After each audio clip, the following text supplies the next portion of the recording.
There once was a prince most fashionable, buying silks, satins, and suedes by the bushel, the crate and the bagful. He often wore cotton and tartans from Scotland. But when he was cold, he wore wool. Choosing clothing was easy. Fiber, style, cut, and filigree. But the queen and the king gave the prince a gold ring and set him out to find someone to marry. He tried hard to find maidens to wed, but he looked on each princess in dread. He'd rather be shopping, out merchant cart hopping, buying capes and doublets instead.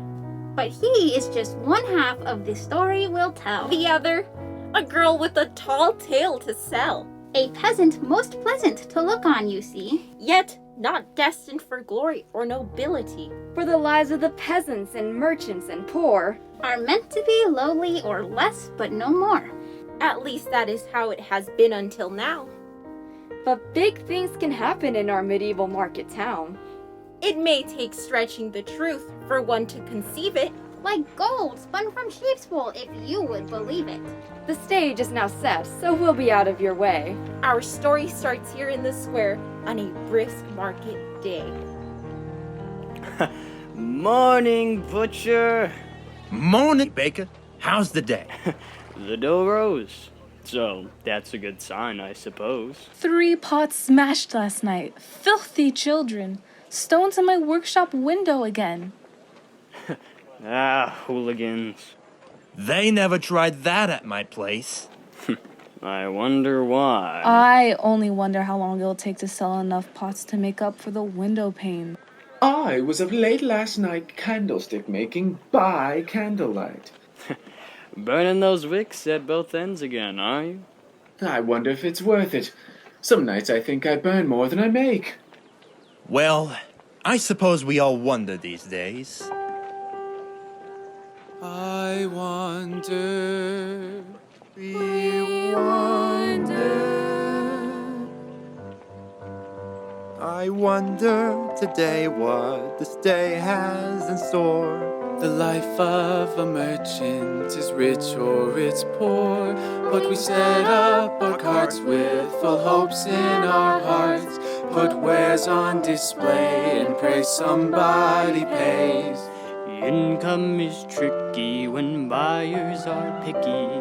The sourdough's too sour and the sweet roll's too sticky. My shop will be done less I sell what I bake. It's a chance we all take when we sell what we make. Well, those loaves look heavenly. Do you figure they'll sell? They'd better. In this line of business, it's stolen profits that I gotta raise. Selling bread's easy, but candles are tricky. Does no one want light in their chambers at night? Will I sell the whole lot or not even one pot? It's a gamble, this rambling merchanting life. My meats are the finest, yes, fit for his highness. But if no one will buy them, I can't face me wife. We wonder each day what the day has in sight. Is it riches or ditches we'll sleep in tonight? Will our fortunes grow quickly or our family sickly? It's a chance we all take in the merchanting life. I bake my bread daily, each loaf and the pastries, the sweet cakes and sour bread, fresh wheat and the rye. People pass by while sniffing, noses catching what's drifting, wafting whiffs of the sweetest of sweetbreads of mine. Ah, those rolls and the biscuits, what a heavenly smell. Ah. May I have a sample? No. But you've plenty and ample. Yes? But I fear I'll be done for if dough doesn't rise in my coin purse as well.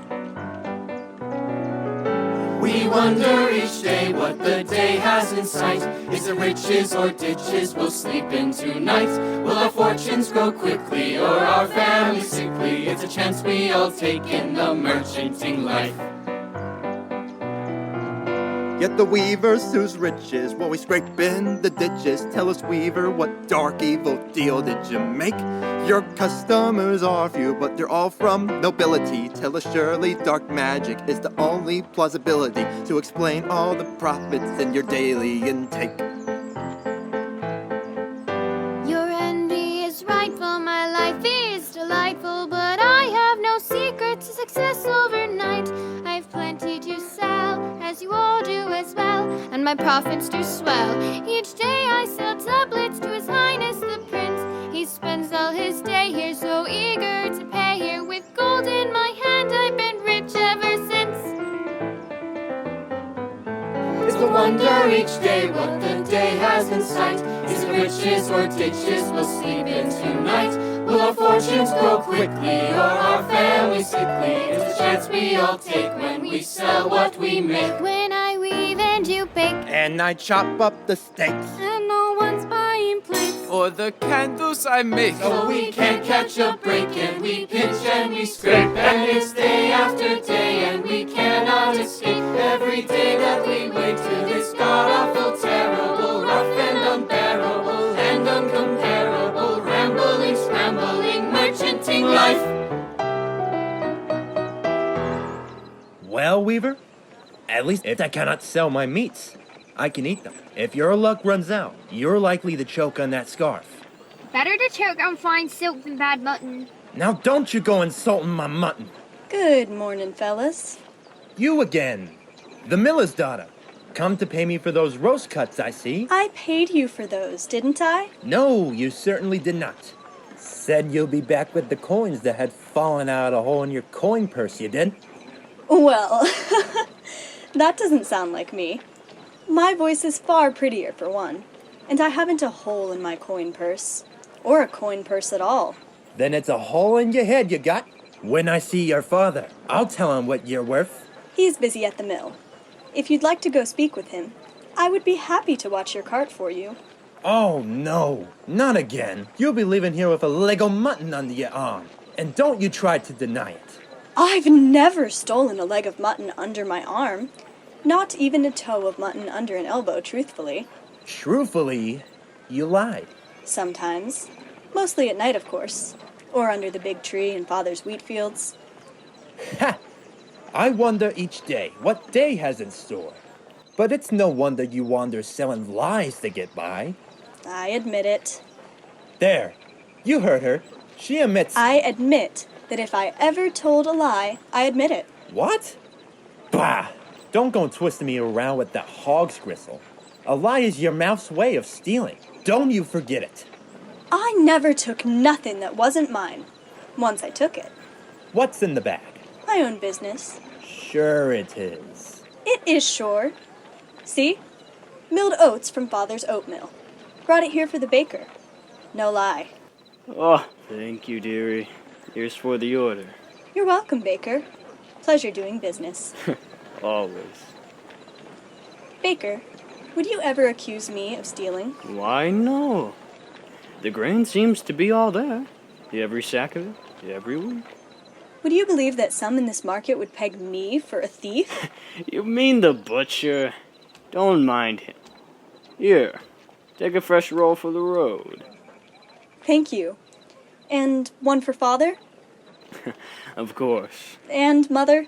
Yes, surely. And one for me? Why, yes, child. Wait, didn't you already... Oh, thank you. Baker, who is that in the luxurious cloak with those men? Don't you know a prince when you see one? The prince? The prince! If it's a well-dressed fancy boy skirting past all the poor merchants, but hightailing it to the weaver's cart, it's a prince. The prince? Thank you, Baker. I don't see why anyone needs quite as many outfits as you have, Prince. To be a prince requires being outfitted princely, and these outfits are the princeliest. The prince can never have enough stylish threads. Well jested, Jester. But with all the shopping you do, the kingdom is soon to be threadbare. The spinners will never keep up. Well, they should spin faster then, clearly. Well, it's hard work, Your Highness. Hard what? Work. Squire, what is this weaver trying to say? She uses words I've never heard. Work? Spinning thread is an art, my prince. Taking raw wool or silk and turning it into fine thread for the weaver to work with. Without spinners, you would have no regal garments. All the spinners in your father's kingdom are... I wish you wouldn't call it that, Squire. It is my kingdom, too. You must be a king to have a kingdom. As a prince, the best you could hope for would be, well, a principality. Well, that doesn't sound very grand. No, sir. It doesn't sound very grand at all, but you will be king someday. And a kingly one at that. Once you pick a queen, of course. Now you sound like my father. And impersonations are my affair. Which person would you like to hear me personally impersonate presently? I only meant to say that... Prince! Stop wasting your time here in the market! It's time you chose a bride! Now, Jester, you really sound like my father. It is time that you chose a bride, Prince. Your impressions do not impress me, Jester. I jested not just now. Of course you jest, Jester. That's what jesters do. If you did not just now jest, then the voice I heard could only be, Father! Son, you are 16, my prince, practically middle-aged. You skipped riding lessons to come to the bazaar again today, I see. Did you see any beauties in the market that caught your eye? I didn't see just any one. I saw many beauties. Is that so? Who were they? Well, there's this vibrant silken thing that caught my eye, and woolen wanter, and of course these new stockings. More garments? Have you eyes only for clothes, my son? It's time you found a bride, not another doublet, jerkin, pant, or capelet. A bride, a living, breathing bride. Like your mother, a queen. Yes, Father. Until you are engaged, there will be no more clothes for you, my son. Find a bride, and you and she can parade about in every shade of silk. Yes, Father. Tonight there will be a banquet, a dinner in your honor. Dress appropriately, something sensible. A banquet? Thank you, Father. What have I done to deserve being honored? They honor you without mentioning the honor. An unmentionable honoring? An honorable unmentioning.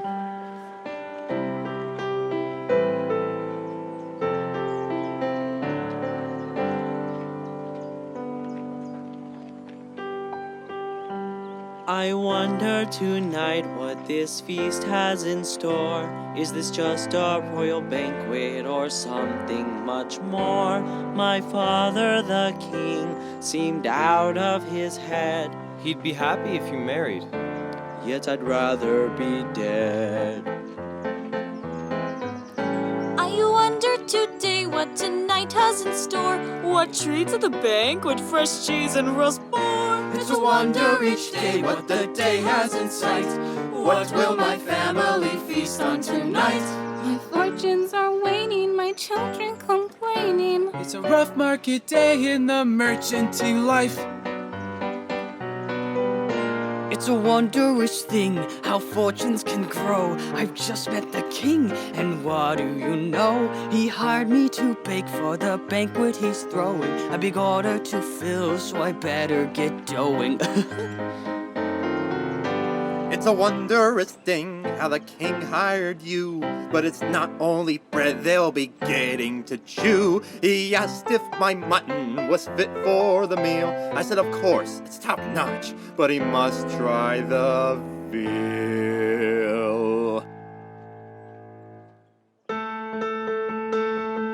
It's a wonder each day what the day has in sight. Is it riches or ditches we'll sleep in tonight? Will our fortunes grow quickly or our families sickly? It's a chance we all take in the merchanting life.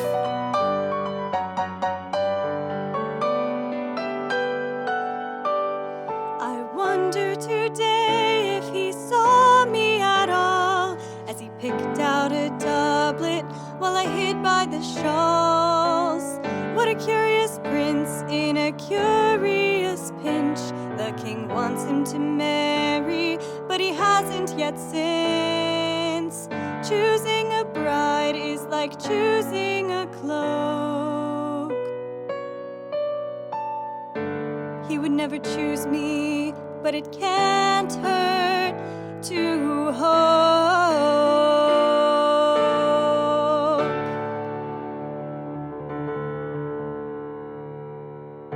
The miller's daughter thought hard about what she had overheard. Markets are great for picking up many things, including gossip. The king's son, the prince, was single, an eligible bachelor, despite the king's threats. The miller's daughter saw opportunity, as good as it gets. But as we noted before, peasants aren't often destined for more. Meanwhile, at the prince's castle chamber. What shall I wear to the banquet? Let's see. The argyle. Maybe the silk? Not right for this occasion. But what is the occasion? I still don't know. Did you check the calendar as I asked? Yes, your highness. Not a high holy day or any sort of observance worthy of a banquet was noted. A banquet must have an occasion, or how are the attendees to know how to dress? Perhaps wool, sir. Wool? That's a common choice. Unusual for a banquet, but I suppose it keeps one warm, doesn't it? Indeed. Surely something flashier. This, perhaps? A bit too flashy, Jester. But how can I commit to one fabric not knowing why the banquet is being held? I wish Father would tell me what he is planning. Choosing a cloak is an art and a science. Silk would be royal or leather defined. So many fabrics, I'm torn up inside. A fashion faux pas I just could not abide. Choosing a cloak is like choosing a bride. So many choices, how can I decide?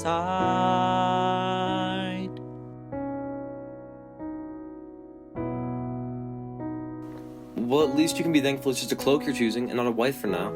Although we all know the king would love it if you just choose one. A bride, I mean. But would the bride be more of a satin, silky type, or a ruffian like a plaid or wool or burlap? A princess would never be in wool. It wouldn't be proper. The silk it is then. Wool is too common. Prince. Your princeliness. Butcher, baker. Prince, squire, jester. What is it, butcher? Baker? Can't you see? The prince is busy. Forgive us your princeship. You don't know us. But I am the butcher, and this is the baker. We guessed that much. We've come to warn you. Of things to come. While he was butchering. And he was bakering. Let me guess. The candlestick maker was candlestick makering and wants to warn us too. I do not like you. What is it you came to tell? We have just been hired by your father, the king, and told to get to butchering and baking all day to prepare for a feast tonight. A royal dinner. Yes, I know, in my honor, though I know not for what I am being honored. The honor wasn't mentioned. It's an unmentionable, honorable mention. Did you overhear what it was for which I am being honored? Yes. What honor is it that you overheard mentioned? Absolutely nothing. You overheard nothing mentioned, and yet mentioned the overhearings that you heard honestly. You have done nothing to find the bride, so they're throwing a dinner to do it for you. If you don't choose, the king will banish you. He wouldn't. Who is invited to this dinner? Invitations were sent to every noble house in the kingdom. Here is one. What does it say? We haven't read it. Well, why not? We couldn't. You must. We can't. You will. We would, but we can't read. Give it here. Well? Oh no! What? I can't read either. Give me that. To whom it may concern, if ye have a daughter and she be goodly, send her tonight cleanly washed and hungry to the great hall for a feast to be held this evening in the prince's honor, at the dessert of which he will choose a bride. No commoners allowed. Bring a side dish or casserole. A feast to be held this evening? Why, that's tonight! Thank you, butcher, baker. You're most welcome, Prince, Squire, Jester. Quickly, let's go. Running away? Oh, I love adventure! I've always wanted to see Japan! No, just to the weaver. You must help me choose an outfit befitting this horrific event. I'll buy out every scrap she has for sale if I have to. It's a wonder each day what the day has in sight. The king told the prince that he must choose a wife. Will he choose a countess to make his new bride? It's a chance I would die for to be by his side.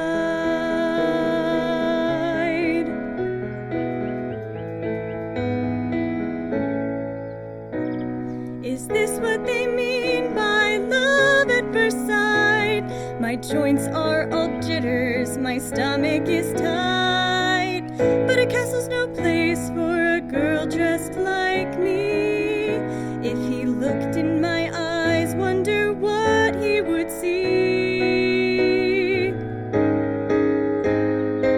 Somebody special and witty and sweet.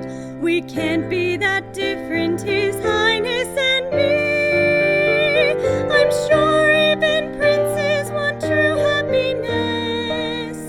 If he met me and wed me, our love would be blessed.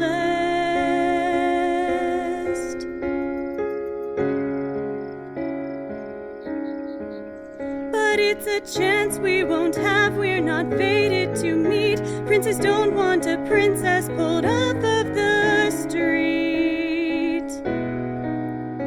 Maybe someday I'll meet someone, perhaps not a prince. Someone who will see me and soon be convinced that he sees someone special when his eyes stare in mine. When the day comes for love, I just hope there's a sign. Oh, excuse me, miss. Watch where you're going with that sign. Yes, miss, pardon me. What does it say? Tell me, please. Well, what makes you think I could tell you? Can you read me the sign, please? No. Why not? Oh, I'm a sign painter, not a sign reader. Surely you can read the letters of the signs you paint. I am not trained in reading letters, only in writing them. So you can write but not read? Right. Right. I see. How unfortunate. Well, it pays well enough. Well, what were you paid to write on the sign? It said, the banquet tonight, all unwed women of good birth welcome, no poor folks. That's what the sign says? Oh, well, how should I know? I wrote it. I didn't read it. All unwed women? Of good birth. All. That's me. Yes, but of good birth, surely you'd not fit that description. All unwed women. I'm unwed, and I'll show him what a woman he could have. Oh, thank you. Could that be a sign? Well, I just told you it was. Ugh, peasants. Could it be? Was that sign meant for me to read? Destiny befalls the destined. Fortune comes for those who wait. I can almost hear the wedding bells ringing. Hear ye, hearken, listen up. We hear ye. What is it? There is to be a banquet only for the daughters of the rich, no poor. The banquet?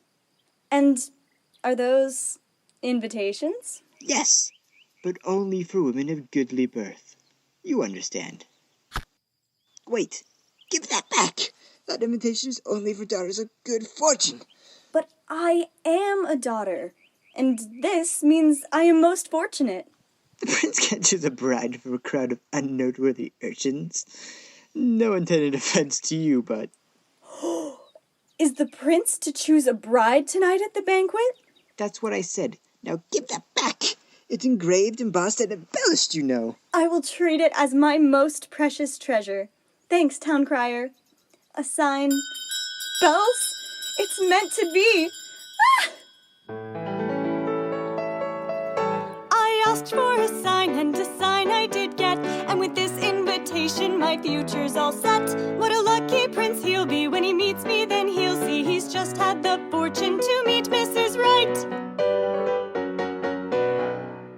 The miller's daughter ran home to the mill. Along the way, she rehearsed just what fabrication to sell to get permission from her folks to attend the banquet feast. Meanwhile, at the prince's chamber, he considered feigning unwell. He had no interest in banquets, not the very least. Father, I am not hungry. Father, I am not hungry. Great plan. A hunger strike. When you're not but skin and bones, you'll be too weak to turn down the next countess who comes courting.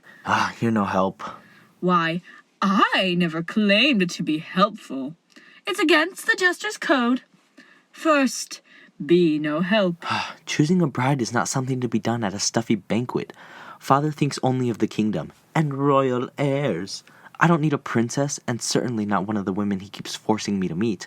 Every day it's a new gaggle of them dressed to impress me, swooning, smiling, laughing at anything I say. Oh, your life is difficult, isn't it? Yes, actually, it is. Banquets, velvet capes, an endless line of pretty women waiting for your attention, laughing at anything you say. You know what I do for laughs these days? It's not all awful, I guess. But sometimes I wonder how much better life would be if it were just a little bit less. I wonder. What do you wonder? I wonder. Oh, I see. You're going to sing about it. Okay. What do they wonder? Who? Down there. Oh, the peasants? Who cares? What do they wonder? I wonder down there. Probably if they're going to eat. As I wander with wonder the wonderful square, I pass through the crowds and they part and they bow. It's hard to fit in when you're wearing a crown. I go to the weaver to try on her wares, throw on a cape while the whole market stares. It's easy to stand out when everyone kneels, but when I'm left standing, it's lonely I feel. I wouldn't trade riches to be one of them, but they feel the feelings that I never can. Like living and laughing and spending the day with friends that you make and not servants you pay. Ouch. Kinda lonely here at the top, isn't it? If only you knew. Don't you think you would be less lonely if you had someone? You're sounding like him again. The king? He rules the whole kingdom. Must he also rule my life? It isn't my place, sir. But did you ever think that maybe there's more to this than finding you a wife? What do you mean? You're hurting inside, maybe he's hurting too. Then he should leave me alone, he's got ruling to do. And as for the princess he wants me to choose, you know I would rather go shopping with you. Well, I'm flattered you like spending time with me. But don't you think you should be seeing what pretty bachelorettes are out there instead of constantly searching for the perfect new cloak? Choosing a cloak is like choosing a bride. So many choices, how can I decide? I know he wants what he thinks will be the best for my life, but he doesn't listen to what I feel inside. What does he think rushing marriage will achieve? I've got exploring and a life out there to lead. Choosing a cloak's not like choosing a bride. If I tire of a cloak, I can toss it aside. Does my father not wonder what I feel in my soul? If he ever listened, then maybe he knows. What does my son think I'm pushing him for? Doesn't he see that I only want more? See things your way. If not at the banquet, then some other day. You've raised him to wonder and soar. What does it hurt if he wanders some? What if I wandered and didn't find you? Maybe by wandering his dreams will come true. I want to find love and happiness too. Is forcing a marriage the right thing to do? Raising a prince is a pain in my side. Daily frustrations I cannot abide. When I was his age, I fought dragons and beasts. Now all he fights for is the silk from the east. Raising a prince is a pain in my side. So many frustrations I cannot decide. When I was his age, I was named for my to life. With my But my father lovely cares queen not who is for here what by I my feel side.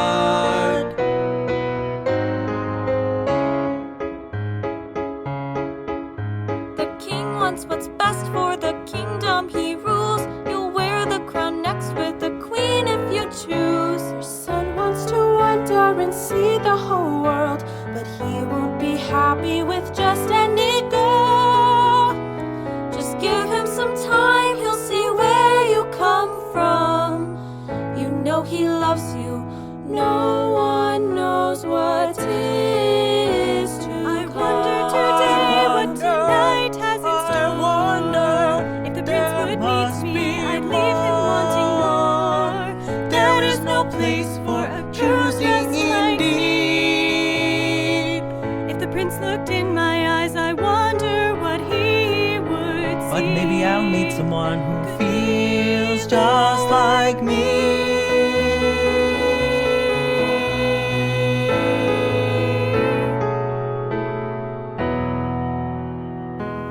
The banquet. Tell my father I'll be ready to make my choice. But the miller's daughter's father, the miller, would not be so pleased about his daughter attending any banquet. In fact, both the miller and the miller's wife found it quite unusual for their daughter to ask such a thing. They couldn't remember a time when she had asked something so unusual. Couldn't remember a time like that at all. You see, Father, I must go. You can't, you're poor. Poor. Then I will visit grandmother tonight. Perhaps I will bring her some sweetbread. That's sweet of you. I will have to look my best for Grandma. I'll need the nice riding hood. Not the red one. I'll have to look my best for Grandma. I can't go looking like a slob. Can I please take it? I suppose. But don't forget to take your red riding hood. And watch out for wolves this time. Her father, of course, was referencing another lie she had once told him to explain why she was once late home from grandmother's cottage. So, with that, the girl spun off, having lied to her parents and clutching the invitation which she could not read, and headed not to the grandmother whom she claimed to be headed towards. Meanwhile, her parents almost forgot that the girl's grandmother had died years ago. Almost. Isn't grandmother dead? Why, yes. I almost forgot. Sad. The two looked at each other, processing the sadness. But, forgetful as they both were, they forgot what they were both processing. You see, they often forgot things, and now they forgot the lie their daughter had told them. Their forgetfulness made it easy for their daughter to lie to them on many occasions. She lied quite often, in fact, spinning tales to get out of work or into trouble. And as you can probably guess, it is her spitting tales that will really set the kingdom into peril. Meanwhile, at the banquet hall,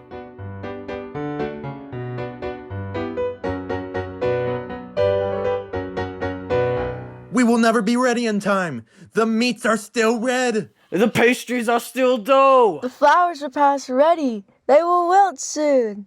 The candles are just right.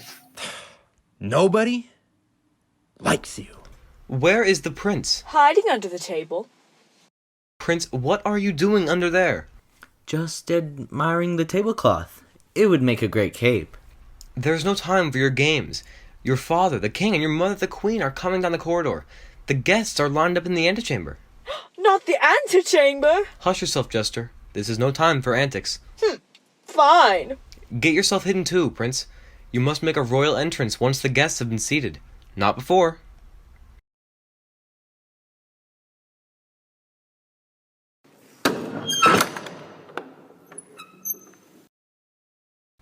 Welcome all to the great banquet. You all seem to have received our invitation, but as I can see, none of you have brought a casserole or side dish. I assume none of you can read. Splendid. When will the prince arrive? In time. Which door will he enter from? What is he wearing? What possible difference could those things make? All the difference in the kingdom. Why? I need to know precisely when he will arrive, so that I may be casually looking the other way, and then turn just as he enters, so my hair flips like this, and my eyes catch his like this. I see. Tonight is a very big night for me, and I'm hoping the prince might just see something he loves in me. As I toss back my hair, he's surely to stare, taken aback and all unaware of my highly rehearsed first impression. And I must know from which door he'll make his appearance, so that I can be seated at the proper side of the table, so that he'll see my good side first, and not the wart on my cheek. Which cheek? Oh, I see. It's a fairly large wart, you see, but if I show my good side, surely he'll sure decide to wed me and kiss me. But only on this cheek, for hopefully he'll never see the wart on my face. At least, not on the first impression. Unless you think he'd be into that. You should have that checked. And I should require that you tell me, dear squire, what he is wearing, so that if my dress clashes with the color of his doublet, I can go change before he arrives. How embarrassing it would be to be wearing the same silk as he. I couldn't recover if we looked like each other. I'd run out of the room and my hopes would be doomed. If we wore the same color, I'm sure he'd pick another. And my dreams would be dashed if we matched or we clashed on my first impression. How soon we're from, what color? We die to be his lover. Yet a girl like me has but just one chance to woo the prince and win romance. So I must prepare for when he's standing there, and I'll catch his eye when I toss my hair. But if my outfit clashes with his capes and sashes, I would have to change, but I'd look deranged if I stripped right there, standing cold and bare, and with naught to wear. So we must prepare with the utmost care for this brief and rare royal courtship session, for it would be the worst transgression if we slipped while we sipped, or when dancing we tripped, or if my turn were skipped at the royal courtship session. My chance to be his sole obsession, but I get just one first impression, mere minutes to possess him. So tell us, how soon, where, from, what color? What does he seek in others? Should I tell jokes or play coy? What topics should I avoid? How soon, where from, what color? We'd kill to be his lover. Does he like long, beautiful hair? Does he hate warts, or would he not care? What kind of clothes does he want me to wear? Tell me how to make my best impression, better than the rest impress him. Tell me now how to stand out, how soon, where from, what color? Anything else you all want to know? Does the prince like knock-knock jokes? Off with you!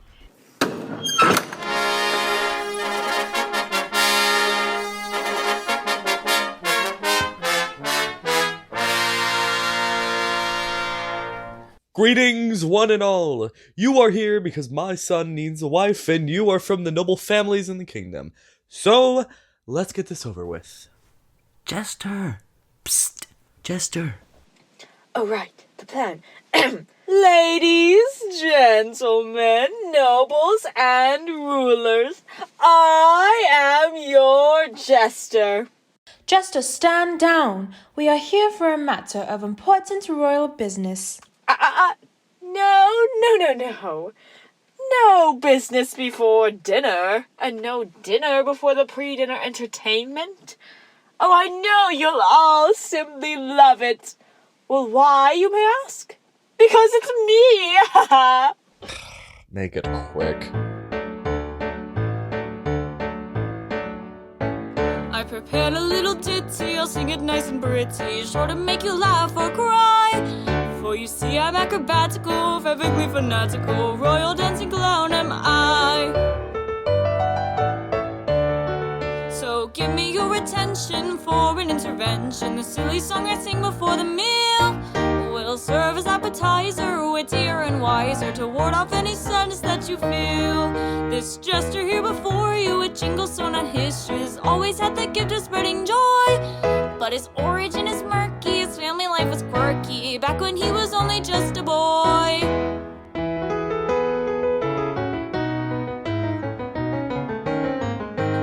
When I was a young lad, I disappointed my dad. Couldn't I be more like him? Ever since I was on 2 feet, I toddled to my own beat, following each passing whim. He hoped that I would grow and prove myself a strong man, working hard to plow the field. But instead I'd rather spend time writing jokes and slant rhymes, truths that only riddles can reveal. He never understood me, his wisdom wasn't witty, and so he turned to use of force. He dragged me by an ankle out among the wheat fields and yoked me to the plow like a horse.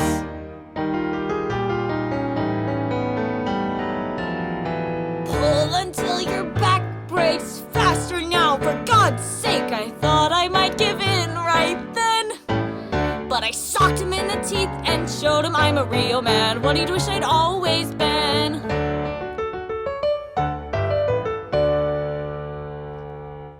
That's the day I left home, better off on my own. Now horses plow the fields while I sing. Here I am, a tumbler, juggler, and jokemonger. Who needs a dad when you live with a king?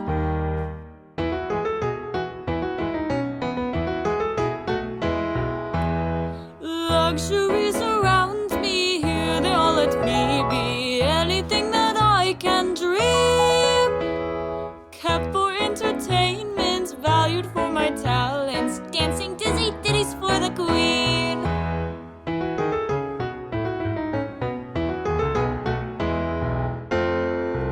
Now that I grow older, each year I grow bolder, regretting not the choice I made. My dear old dad is dead now, lying in the cold ground, his body string no match for the plague.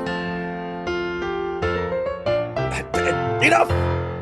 That's enough. But I didn't even get to the part about my mother. There's more? Oh, there's just 1, 2, 3, 4 more verses. And then the bridge, you know. And then I have this whole bit with a flaming hoop. No. Where is the food? Shouldn't the food be here by now? No food until he chooses. And with that decree, the choosing began. Each maiden was signaled with the ringing of a bell to approach the princess' table. And each maiden was pressed with a question to test her. The first approached.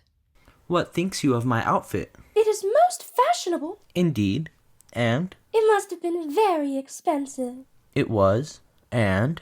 And... Next. Your princeliness. I adore your outfit. What is the best fabric for a prince's cloak?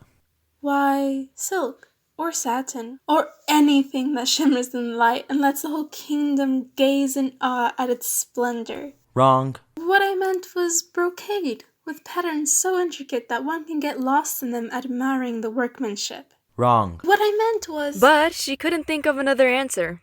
And before she could even think of another fabric to name, he said, Next. Her head still spinning, she was hauled off by the guards. And who are Leather. you? Someone named you Leather? The best cloak for a prince is made of leather. Strong and leathery. Give me a break. You all are inadequate, every one, and you come here dressed in rags. Your sleeves hang horribly, And your fabric looks as if it were pulled from the swamp. Even the deepest of silks couldn't mask the shallowness of a lack of character. And that's a nice riding hood, actually. A bit common, but... It's hard to find clothes these days.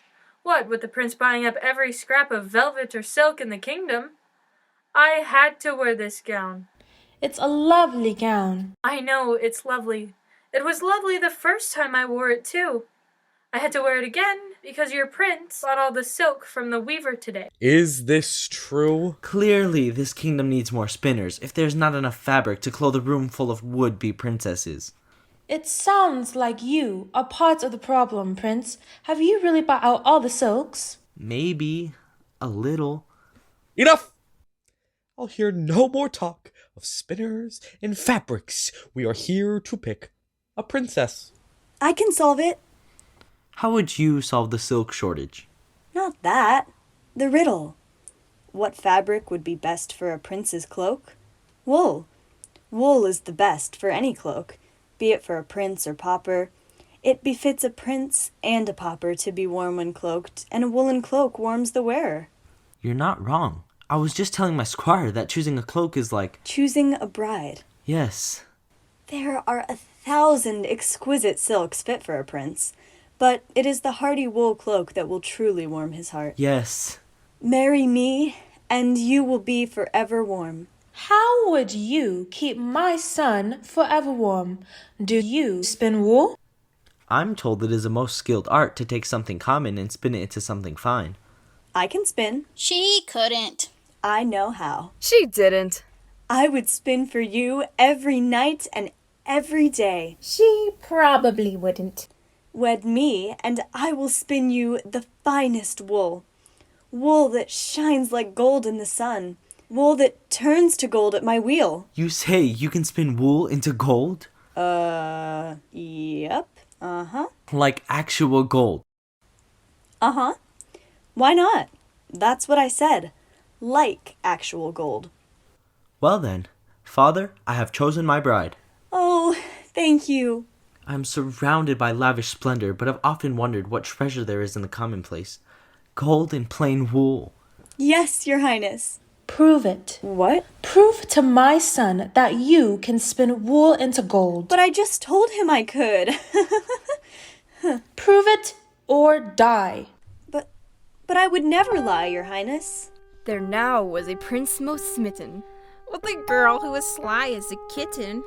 The miller's daughter who came to his dinner. And when asked if she was a spinner, she lied and she fudged and she fibbed and misled. She perjured and twisted, and when pressed insisted that she could and she would swiftly spin plain wool into gold if she'd win. A chance to romance him, entice and enchant him with the goal that the two would be wed. It's a tale as old as history, the story of our play. The miller's daughter told a lie to win a prince and get her way. Princes seldom choose the commoners, despite what you may have read. The two unlikely lovers, they would surely turn some heads. It could be love, but the king and queen will put her to a test. And laws can be a bit demanding, but these more so than all the rest. Spin the wool to gold, or be proved a liar, and hang by your tail. I would never lie. Wool into gold, was it? Got it. No lie. But she had just lied her biggest lie ever. She spun a tale so unbelievable, it was as if she figured they would all forget it the moment after she lied it, as her parents often forgot her lies once lied. But they did not forget. And she now had to spin wool into gold or die! Oh, fiddlesticks! You will spin gold, will you not? Of course. You are... When I look into your eyes, I see something... Special? Splendid. I saw you in the market, didn't I? We may have shared a momentary glance, yes. Yes. Where did you come from? What family? Afraid your parents won't approve? Well, they already do. Anyone who can spin wool into gold must be really... Splendid. Of course. What? Of course. Spinning wool into gold is not easy. I could do it, but I'd need the purest white wool. Wool that has never been muddied or rained on or dusted. And the sheep of this kingdom seem always muddy and rained on and dusty. So really, there is no use in... Then you shall have pure white wool, never sullied by dirt or rain. What? Then you shall have pure white wool, never sullied by dirt or rain. But surely that does not exist. Just then, the shepherdess was passing through. Oh, shepherdess, I have a task for you. Yes, Prince? Fetch me the purest, whitest wool, untouched by dirt or rain. Bring it here by midnight. But, sir... Do it, and be back here before the clock chimes 12. Yes, sir. Oh, how I would love a woolen cloak of gold. Wool and gold are my two favorite things. Wool, gold, and me will soon be your favorite things 3. But truthfully, you are a commoner, are you not? Technically, but an uncommon commoner by common standards. A commoner? Could a commoner and a prince? There's one way to find out. What? But how?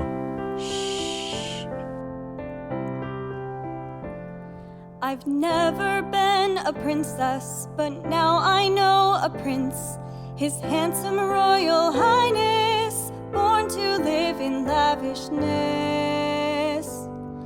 Well, I was born in a wheat field and wrapped in an old wool sack. But when I think about that field, I feel I'm not meant to go back. As a boy, did you ever wonder who's wandering beyond these halls? Or can you even fathom a life that seems so small? When you're born to live in greatness and bring the kingdom pride, do you see others for what they're wearing, or the heart they wear inside?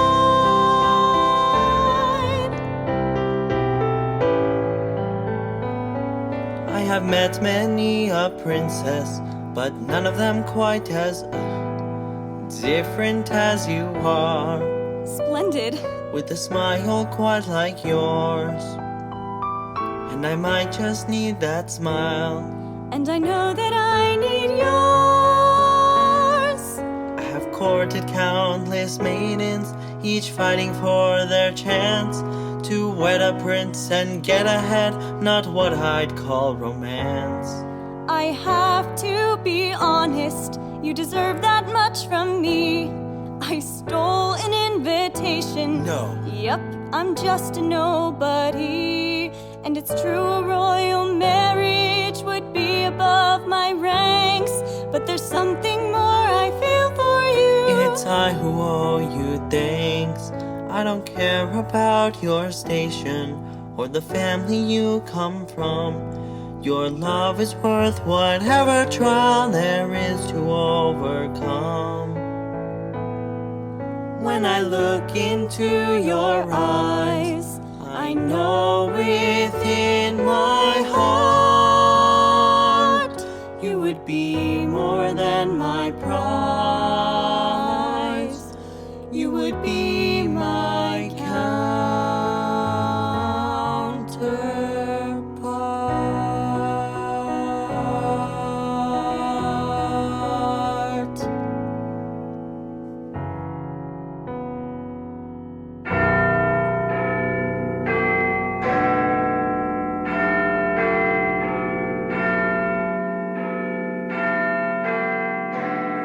Where is that shepherdess? She is always on time, but she comes not with my purest wool for you to spin.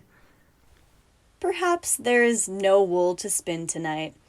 Oh, bother. Oh well. Here she comes now. Ah! Oh. My wool! My love! Who was she? She sullied my whitest wool. Who was she? She stole my only heart. My wool. Your wool and my heart. Your heart and my rump. Your rump and my... Wait, what did she do to your rump? Her shoe. It must have slipped off when she ran me over. The heel got me here in the rump. See? Her shoe. The very shoe that held her very foot. The same shoe that bruised my caboose. But this is just a shoe. However will I find the girl whose foot belongs inside it? You could run after her. She can't have gotten far. I will travel the kingdom, asking each girl to try it on, and the one whose foot fits the shoe is she. That's the dumbest idea I have ever heard. Look, it's a size 7.5. Do you know how many women wear size 7.5? A lot. And if you really fell in love at first sight, do you really believe a prince would forget the face of someone he fell in love with at first sight at a ball, then have to resort to traipsing and trampling across the countryside, shoving a shoe on the unwashed hoof of any eligible bachelorette just because he isn't any good at remembering faces? That would make for quite a grim love story, don't you think? I do not recall asking you. Now, come back tomorrow with a fresh load of clean wool. This bundle has touched the ground and will not do for my queen-to-be. Sheesh.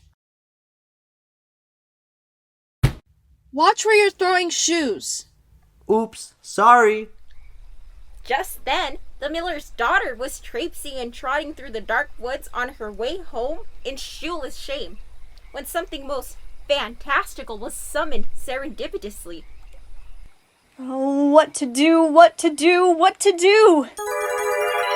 Due to what? Due to what? Due to what? What? Due to what is your problem, child? Where did you come from? Repetition. Repetition. That's what I said, and you repeated it. Say it once more, and I'll be gone. I don't follow you.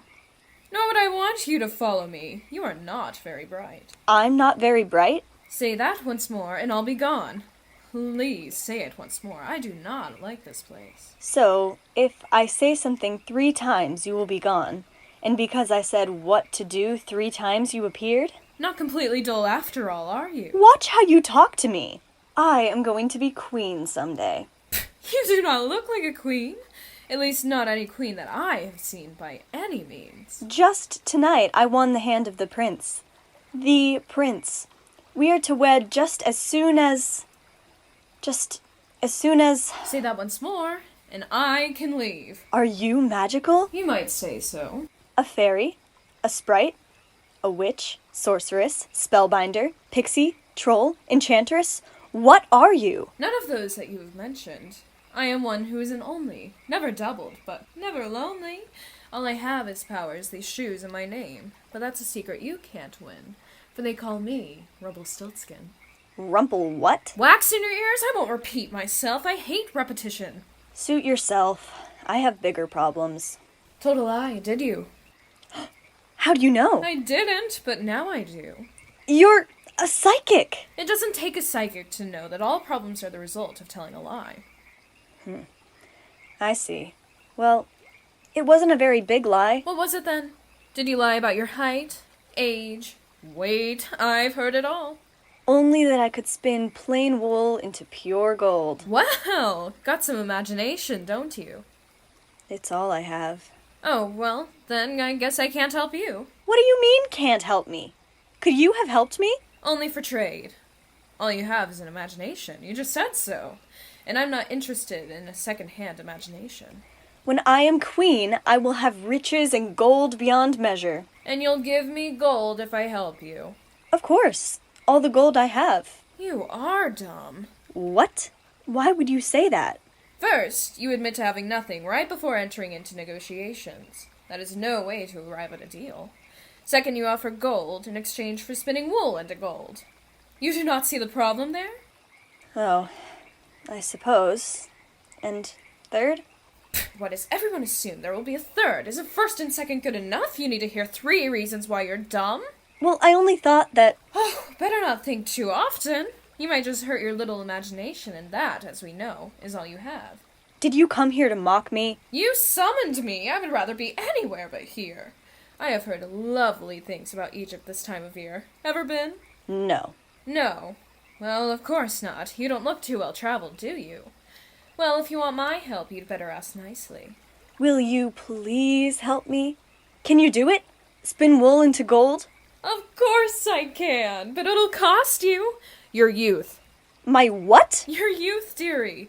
I'll take your youth and leave you old and haggard. You are already hard of hearing, so it seems it should work out. No. No. I need my youth. The prince won't want an old, haggard wench, even if she can spin wool into gold. Very well. No deal? No. No. No. Then I'm free to go. But you know how to bring me back when you come to your senses. Oh me, oh dear me. Terrible tales have I spun tonight. I cannot spin wool into thread, much less into gold. That insulting sorceress could solve all my problems, but she wants my youth, and I could never trade that for any sum. The next morning, at the miller's house, the miller and his wife were dealing with a conundrum of their own. Peas? I like beans, but they is green-colored and not bean-colored, don't you think? What's bean-colored? Beans. That's right. What's right? Green. What did you ask me? I don't remember. I love how you've decorated this home. Is that straw? How decorative. Stand, peasant. Who's calling my wife Your Majesties? Stand ye both. We've come to share good news. It's never good news when the king comes to the house of a miller. Our son, misguided as he may be, has chosen your daughter as his bride. Is she home? No, she's not home. Where is she? At the market. At the cobbler. She told me she was at the market. She told me she went to the cobbler to replace a missing shoe. That's the truth. How would you know? She lost her shoe last night. While fleeing, her shoe came off mid-flight. When she was at the field? At the blacksmith's? She was at the royal ball. She was at no such ball. She wouldn't have lied to us. She was at the blacksmith's, or the field, or the blacksmith's field. She was at the ball, pretending to be a noble guest, though not dressed in a noble dress, more of a riding cloak, more or less. She lied to us? But I love her for it. Where is it then? Where is what? My daughter's shoe. You say she lost it. Show the shoe, or I won't believe she lost it at the ball with you. I threw it. You threw the shoe? I thought I would buy her 2 shoes brand new. Green beans! What? Peas is green, and beans is bean-colored. But green beans are beans, and they is green. You're right. What were we talking about? Where is your daughter? She lost her shoe. We've established that she's lost her shoe. Are you now saying that you've lost her too? What if we go out together in search of the shoe? I do not need the shoe. I need the foot and the rest of the girl that goes with it. Why didn't you say so? I just remembered she was in the garden. Daughter! Coming. There are some folks who need your help to find a shoe. Oh, it's you. It's you. Do you have my shoe? I threw it and came after you. Your daughter made some rather fantastical claims last night to our son. She claimed she was a spinner. Why, she never. I never stop spinning. It's enough to make one dizzy. Anyways, nice of you to drop by. I will see you all at the wedding. Wedding? Spinning and spinning indeed. She claims, Miller, that she can spin wool into... Father, you know how good I am at spinning. You've said it yourself that my spinning is like gold. I've never heard you say that, dear. Like gold? Uh-huh. Gold, yes. You will all see. I will spin my own wedding dress. We shall see. But you shall all see. But you can't possibly spin here in this run-down cottage. What a mess.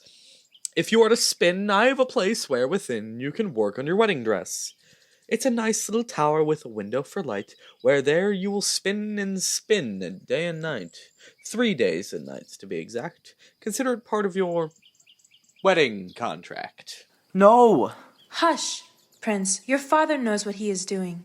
Send her to the tower. There she will prove it. Is that really necessary? I mean, I can spin some wool at home and bring you the spinning tomorrow. Or next week. Spin in the tower or you'll hang in the square.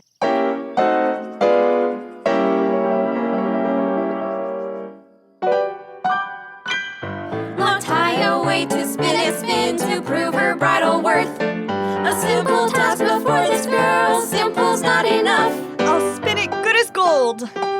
Just spinning wool is easy, she said. I'll spin this wool to gold instead. Now lies and fibs are fine, you know, and mistakes are daily bread. But when you try to trick a the king, you're gambling with your head. They'd kill her if the truth got out. Deceit is so fantastical, especially lies so drastical. She'll need a miracle, only a miracle. What a catastrophe, you just sit back and see what help we spinners can be. Could be a miracle, she'll need a miracle. Dangerous imperial, music's lyrical. She'll need a miracle. What a mess.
This is impossible! This wool will not spin. Tangle, yes, but spin? No. The prince will never accept this mess. Where is that magical miscreant that promised to help me? Rumple, who's it? Rumple, what's it? Rumple, oh, fudge sticks. Love! Love, is that you I hear? I am down here. Come to the window and look down. Oh, no, I'm in the bathroom. Just a second. Okay. What's a bathroom? What do you want, my prince? To see you. Send down a rope. I haven't any. How is the spinning going? Just fantastic. So much twine and thread up here. I barely have any room to spin anymore. Send down some twine and I will climb it to see you. Here goes. Yuck! What is this? Is this what you have been spinning? No, of course not. It's just my hair. Your hair wasn't that long when I saw you yesterday. It grew from missing you. And so knotted and tangled? I haven't had time to brush it. Too busy spinning.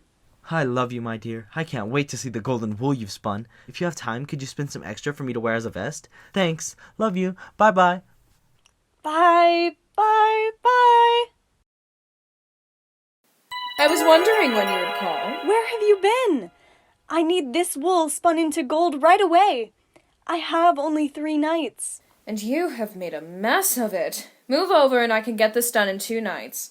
1 if you hadn't tangled it so badly. Thank you. Finish that syllable, and you'll send me home. Is that what you want? Oh, no. So, I take it you've reconsidered our little deal. Your youth for my skills. All of my youth? All. Can I keep my youthful face? That's what he will see. Take my youthful heart, my youthful spirit, but leave me my face. Why, no! The face is the best part of youth. The rest can be faked, but a youthful face is impossible to impostor. A fair trade for wool spun into gold, I say. You'll lose it someday, anyway. But I came here to win the prince, and I came here to make a deal. I already told you. I have nothing, and you don't want gold, and I can't give up my youth. What could I possibly offer you? Your firstborn child! Why? I don't even have one of those. Oh, and there's the third reason why you are dumb. You are dumb because you cannot see the future. No one can. Everyone knows the future of a bride. You are to be married. Everyone knows what comes next. Babies. I can't have any babies if I can't get married, and I can't get married if I can't spin wool into gold, and I can't spin wool into gold! But I suppose if I could spin wool into gold, which I presently can't, then I could get married to the man to whom I presently can't, and I could have babies which I presently don't. You are getting brighter by the minute. Let's recap. You're locked in a tower to sit by the hour, spinning this mess into pure gold. All to win yourself a prince, but the king won't budge an inch till you've made good on the promises you've sold. Well, I suppose you're in a bind now, watching promises unwind now. 'Cause you're no alchemist, and yet here today you've risked your life on this foolish proposition. I certainly don't envy your position. Oh, you didn't call me for advice, but heed the wisdom I provide. Promises are best when they are kept, so let's hope your spinning's deft. Go on, dearie, let's see what you got. But I can't. Can't spin? Oh, what a tangled mess you're in. So sit back, it's time you listen to some helpful goblin wisdom. We can get this underway, but first take heed of what I say. Be careful what you promise. Remember all the contracts that you signed. Now they got you in a bind. Mustn't let the king catch on to you. So you told a lie, and they locked you high in a chamber with loads of spinning to do. Be careful what you promise. Turn this mess into gold. That's the fattest bowl you've ever sold. Spin it till it shimmers. Wow, we found a winner. If the contest was to name the dullest dolt, who could promise such a thing? Just to win yourself a ring, and when pressed you double down, just to wed the prince and wear a silly crown. Next time take heed of what you promise. Beware of all the talents you imply. Couldn't win him with your beauty, so you had to promise him a lie. Ha ha ha! I laugh, but it's not funny. If you think the king will set you free when he says your promises were nonsense, you could skip the pleading and repentance. Such a pretty neck, shame to see it wrecked when they haul you off to the gallows deck. Seems you stepped right in it, can't figure how to spin it. Not without substantial help. Wisened up and called your favorite elf. She'll know what to do, 'cause I always do. Put your faith in me, just wait and see. Spinning gold is easy. Moisten the thread, foot on the pedal. This common wool, now precious metal. That's just a taste, loads left to do. When facing a momentous task, the only way out is through. But it's no common job, my time is not free. If I do all this, do this for me. When you wed the prince, and all of your dreams come true, remember your pledge to the one who helped you. Your firstborn child, give it to me, yes. Your silence is acceptance of the deal that we've just made. I see you nod, so now I'll start spinning your troubles away. But take heed of what you promise. Remember the contracts you sign with the prince today. Assume a debt to pay. But when you hold the newborn babe, just remember what's mine is mine. If I have those babies and promise to give you the firstborn, you will spin wool into gold for me, so I can get married to the prince? Now we have a deal. Sign here, in blood. In blood? Oh, fine, borrow my quill. No one ever wants to sign in blood anymore. You promise. You can do this? I never promise anything I can't achieve. Step back.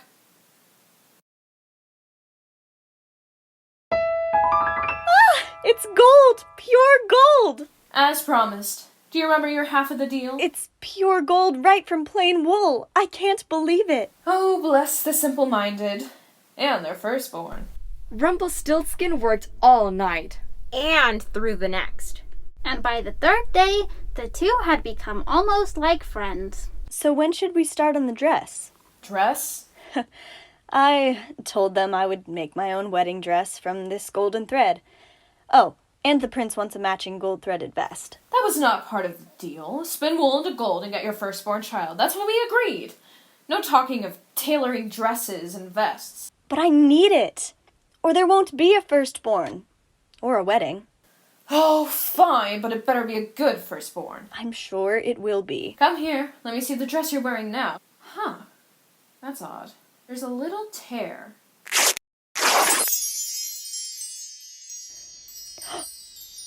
Oh my. I look like a statue of a goddess. Watch out for pigeons who come home to nest. Caw, caw. It's beautiful, thank you. And the vest? Here, this will do. Now, off to rest. Yes, yes, yes! All was set for the wedding to be held. Now, usually weddings come at the end of fairy tales, but there is more to our twisted little story to tell. Hear ye, hear ye!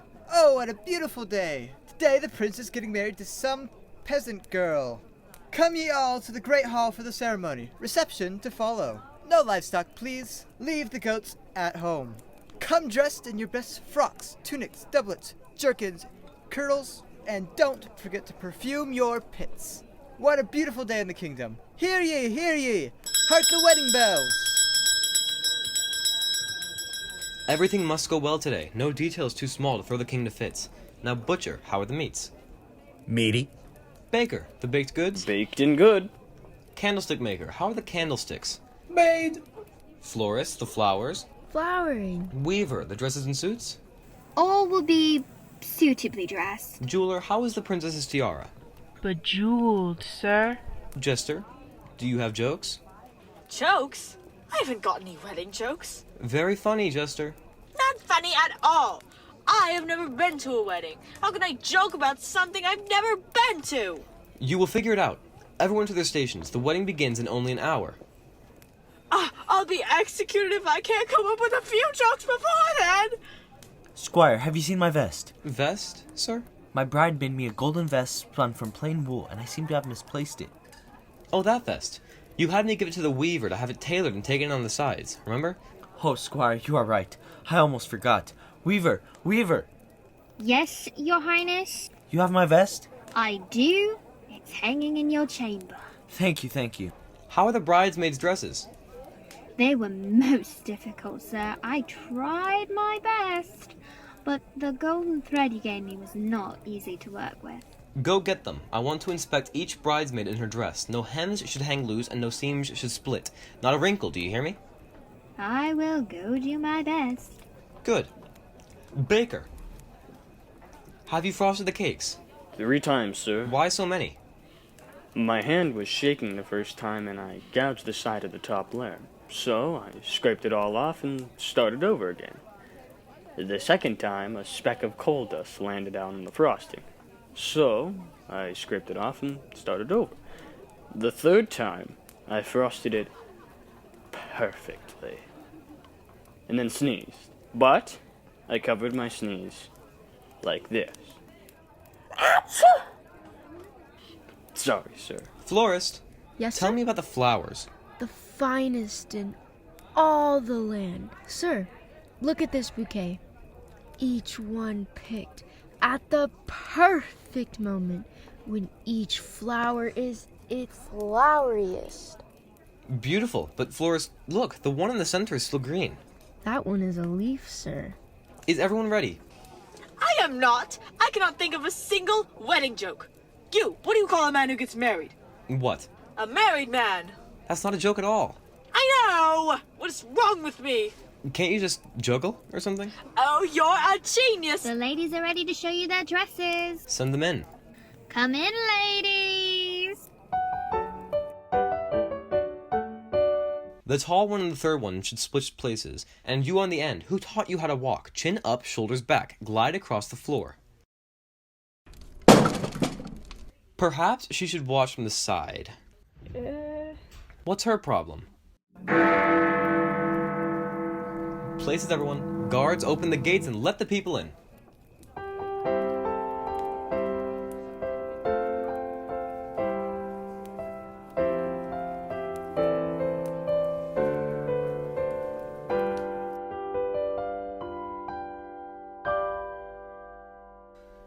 Psst.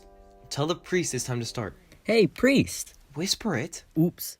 Sorry. Priest, it is time to start. What? It's time to start! Oh, okay. Tell him to tell the people to rise. Tell the people to rise. What? Tell us to rise! Okay. Rise.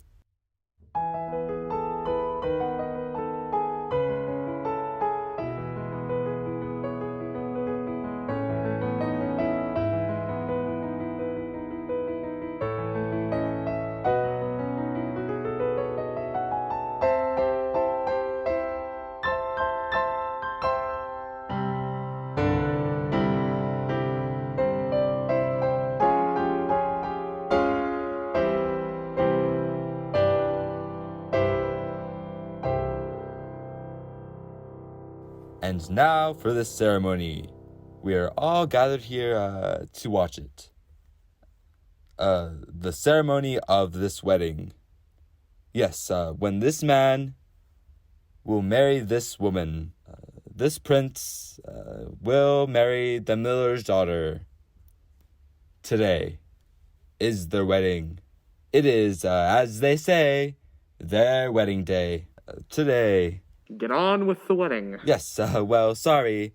I lost my page. Yes, here it is. Do you, parentheses, groom's name, and parentheses, take, parentheses, bride's name, and parentheses, and marriage? I do. Great. And do you? I do. Yes. We heard you say that.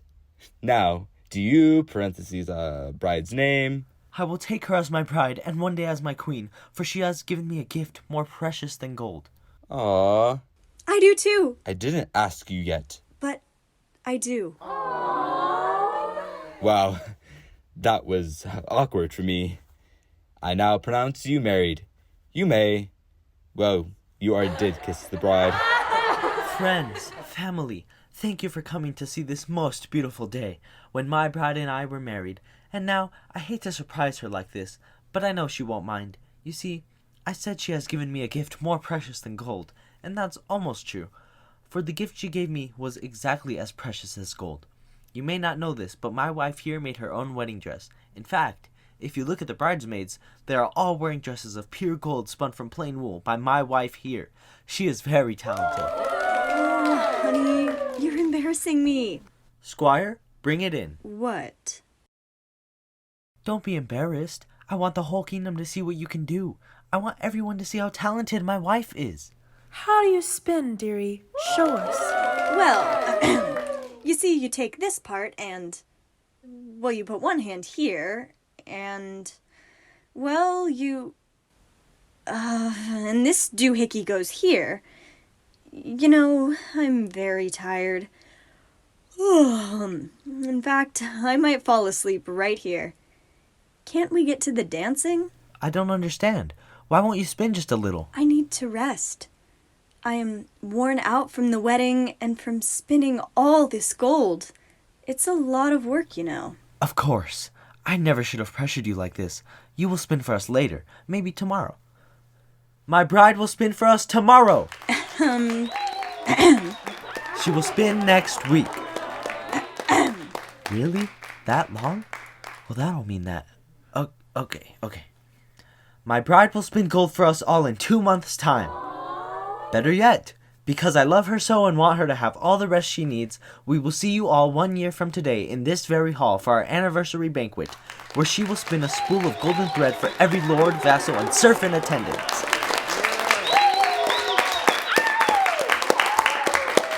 Did Did you enjoy the wedding, my love?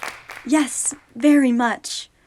I'm just tired. Would my princess like to get some sleep? You go ahead, dear. I am going to stay and figure something out. Okay, but don't be long. I want you to start resting for our anniversary. You got it, dear.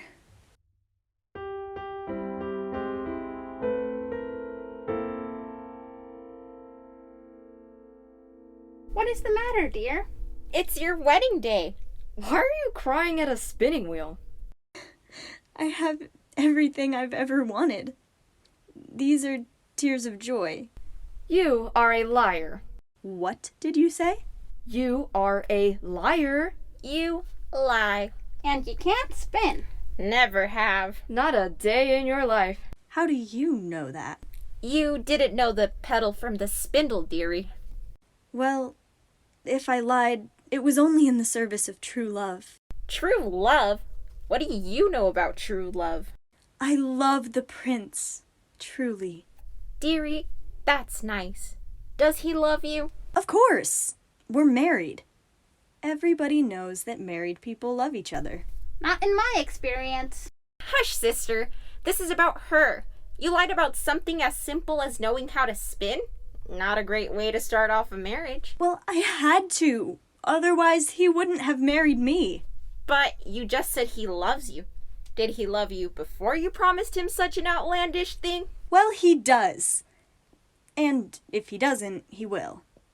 Now that we are married, he will. Look, honey, no one is judging you. It's just an odd thing to lie about if you ask me. Better to win a man with the truth. There's less to sort out after. The truth? The truth. The truth is just a lie the kingdom tells you. From birth to death to force you to behave. A common girl will live among the peasants and never live to see a brighter day. The truth is he's a prince and I'm, well, what would you do if inside you knew? If you were me and you could see a better path within your grasp, could you let that go? Could you let it pass? You need to know you'd have to go to find your way. You'd forge a road. What would you do? Would you bend the truth? If you were me and you could see that fortune favors royalty, what would you do? The truth is just a lie the kingdom tells you. From birth to death to keep you in your place. A peasant girl, they say, will never stray from her journey's trail, which ends at a peasant's grave.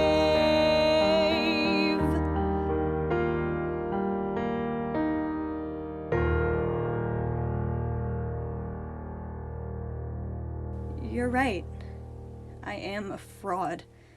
But I have to learn to spin by my 1-year anniversary or he will throw me out in shame. We can help. We spin. We will teach you. Under one condition. Do you want my firstborn? I've already promised it. How about my second? Who would ask such a thing? We don't want your babies.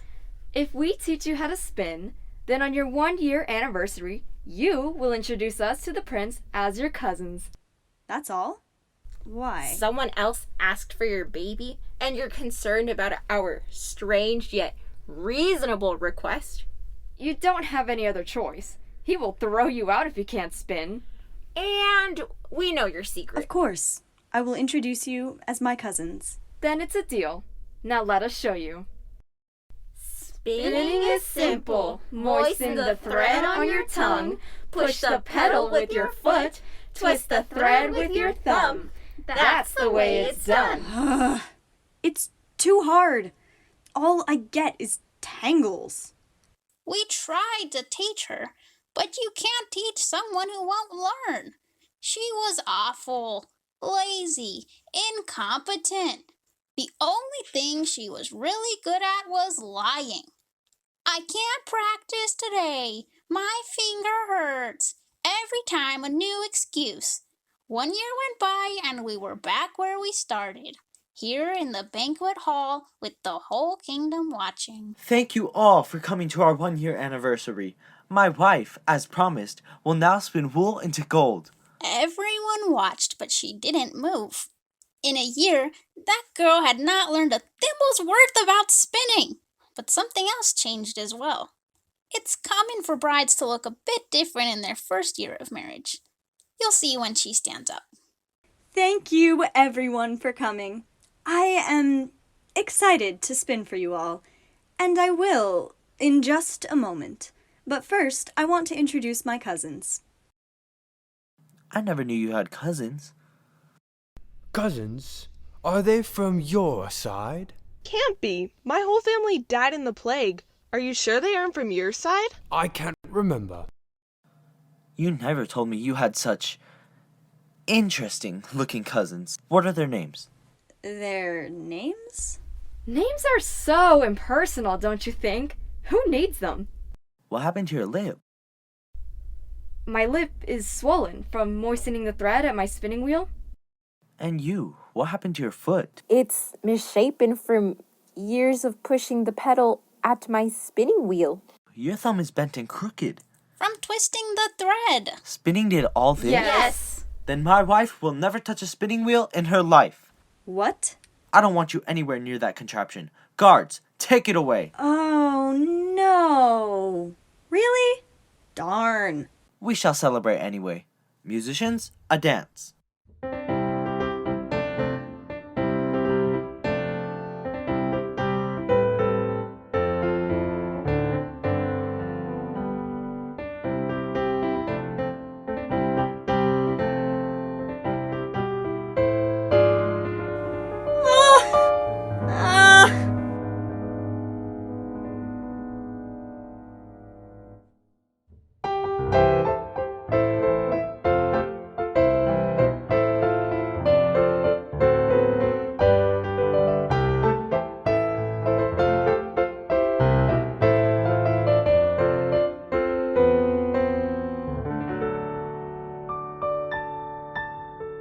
A child! My son is born! Kingdom, meet your future king. Really? Meet your future queen, our daughter, and she will be named Princess Briar Rose. 3 cheers for Princess Briar Rose. No!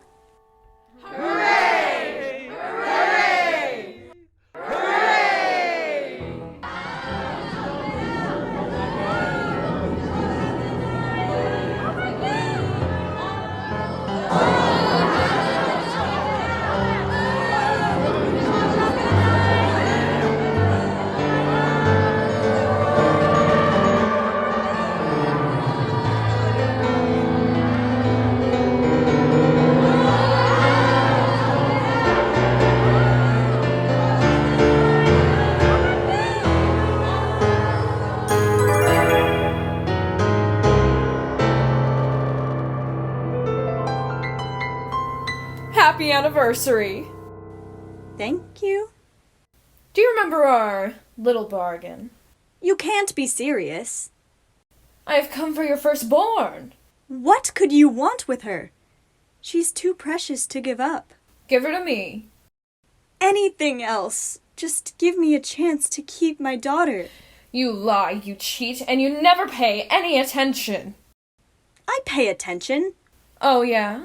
Then what is my name? Do you even remember my name? It's... I don't remember. Okay, give me the child. I will remember it. Give me a chance. Spoiled brats like you never pay mind to anything but yourself. I'll wager you a bet. And the prize, that child of yours. Her name is Briar Rose. Princess Briar Rose. Whatever! You have 3 days to discover my name, or the baby is mine forever. Someone as self-centered as you should have no chance of remembering. Well, give me a hint. 3 days. Thank you, thank you, thank you. Here is where the real trouble started for the miller's daughter. Unlike her parents, she had a great memory. But like her parents, she sometimes forgot the most important things. You see, she could remember the first half of the name was Rumpel, but the next syllable was just a thread in her memory. She went to the court records and turned to the R section to look at names, but none of them even started with Rumpel. Next, she went door to door asking for the names of each person in the family. None of them were right. Finally, she went deep into the woods and cried. She cried over and over. And when she cried the third time, something fortuitous happened in that forest. The strange spinner had been summoned, but she didn't realize it. Too busy dancing to notice the forest or the miller's daughter. Today I bake, tomorrow I brew my beer. The next day I will bring the royal baby here.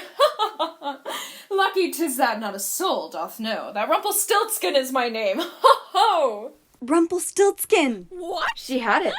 She knew the name. And thus an end to the memory game. Rumpelstiltskin! No! How did you... What? I have won, and you must leave me alone with my firstborn. The miller's daughter had won. Rumpelstiltskin could see no way out of it. She wanted to tear herself in two, for the embarrassment of being defeated by the daughter of a miller was great. Not fair, the baby is mine! I won't give you my child. I love her more than anything. For once, the girl was telling the truth, but it could not protect her infant daughter. I found your name, you lost the bet. Now the deal is off. Haven't you been paying attention? I am not one to be made a fool of.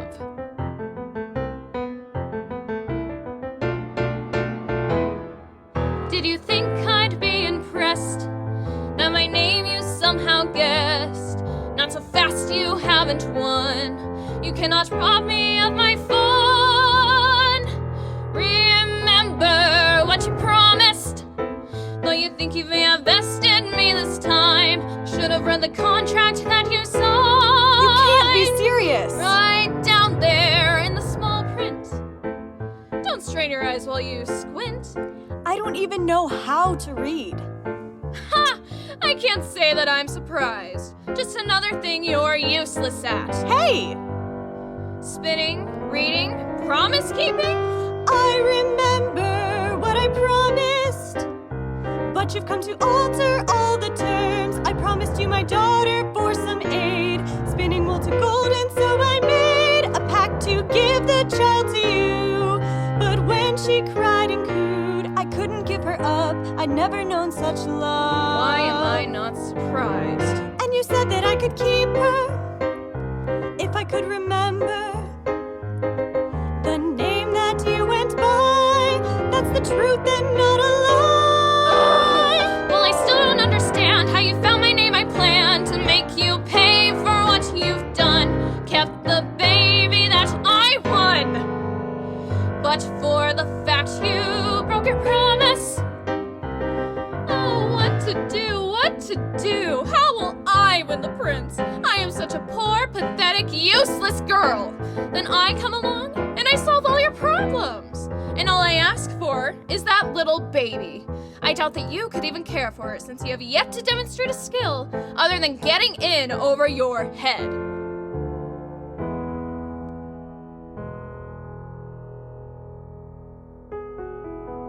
I love her. What? I'm her mother. And motherhood changes everything. I look into her eyes and cannot help but promise. I love you, my daughter, my sweet one, my promise. Today I made a promise.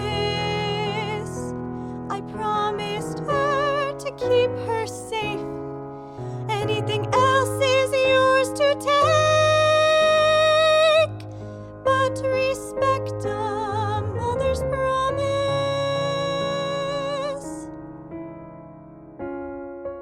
Fine. Very well. You may keep her. She'll most likely grow up to be just like you, and who would have any use for that? Oh, thank you. Thank you.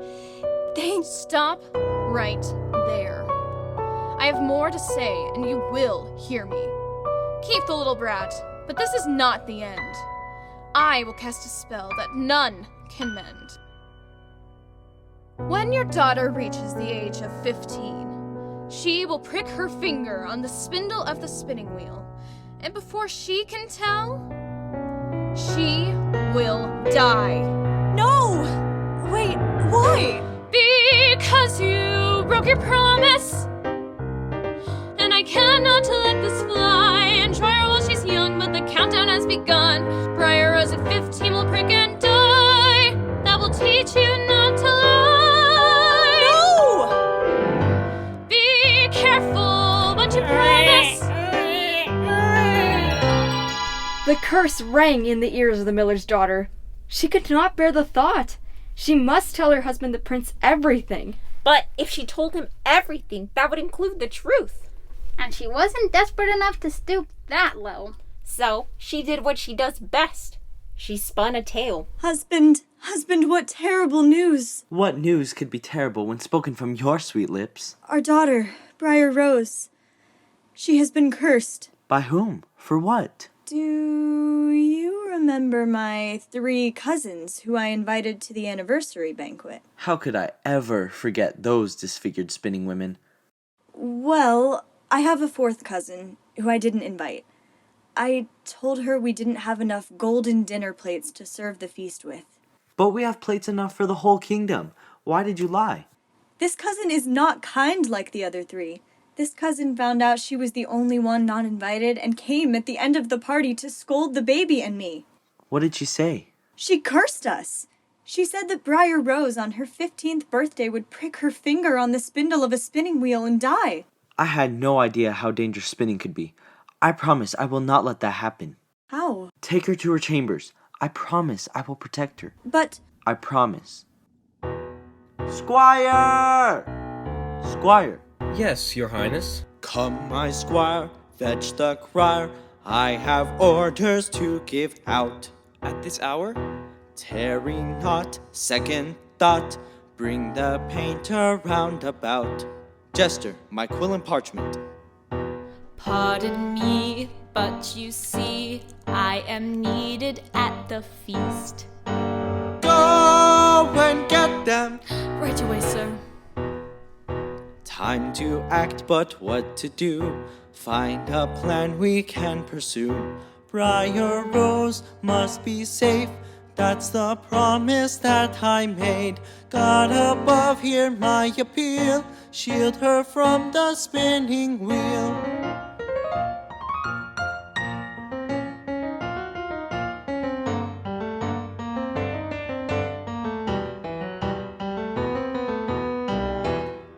Sir, the town crier and sign painter to see you, sir.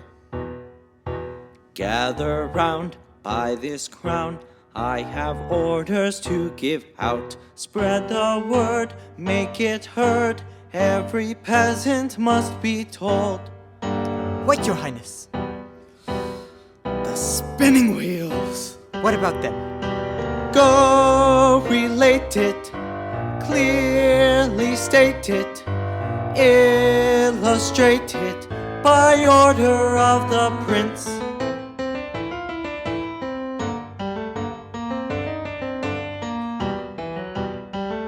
Will you return to the feast? Surely whatever this is about can... Feast can wait, this is fate. It's about the newborn babe. Briar Rose, I am told that tonight she has been cursed. What but how? No time now. We must shield her from the worst. Get the guards, everyone. There is work here to be done.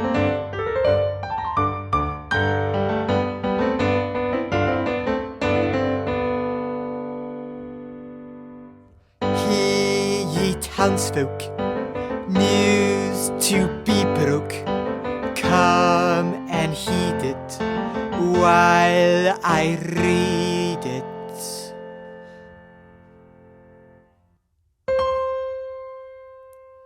By royal edict under the authority of the prince, in order to serve the general good by virtue of protecting the ongoing tradition of the monarchy as represented by the health and welfare of the current royal family, more specifically, in order to protect the precious Princess Briar Rose, who was just born at the royal feast to which most of you weren't invited, and to ensure that the aforementioned nubile babe should not be harmed, maimed, killed, or mildly inconvenienced. Speaketh the point! Ahem. I have lost my place. By royal edict under the authority of the prince, in order to serve the general good by virtue of protecting the ongoing tradition of the monarchy, as represented by the health and welfare of the current royal family, more specifically, in order to protect the precious Princess Briar Rose, who was just born at the royal feast to which most of you were invited, and to ensure the aforementioned nubile babe should not be harmed, maimed, killed, or mildly inconvenienced. Henceforth and forever forward in time, certain items to be listed here within are to be forever banned from use, demonstration, or possession. Spinning wheels, distaffs, spools, and needles or spindles of any sort. These items are to be banned within the kingdom under penalty of death.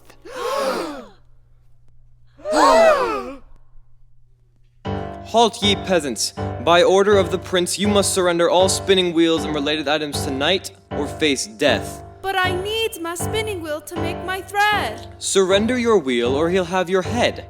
No! Guards! Heed your squire, I require some assistance with this fool. She withholds the contraband. Go and rid her of her spools. Right away to the fray, we will take each last distaff. Bar us not as we raid, or be trampled in our path.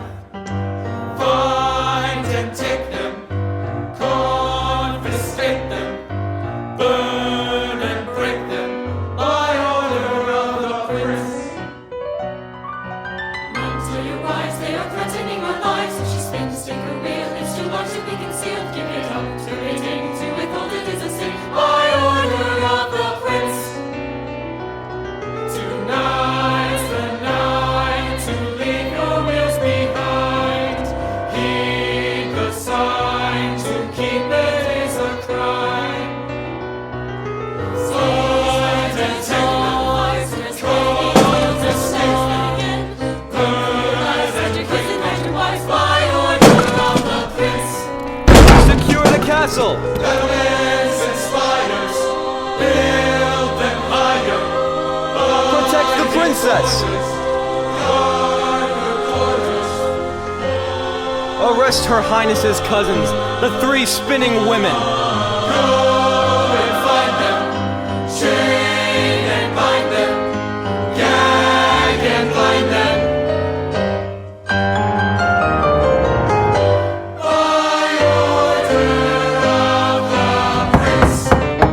You there, spinning woman, halt. By order of the prince, you are hereby arrested. The prince loved the baby as much as the miller's daughter did, and he promised to do anything to protect her. Unfortunately for us spinning women, he meant anything. And he didn't stop there.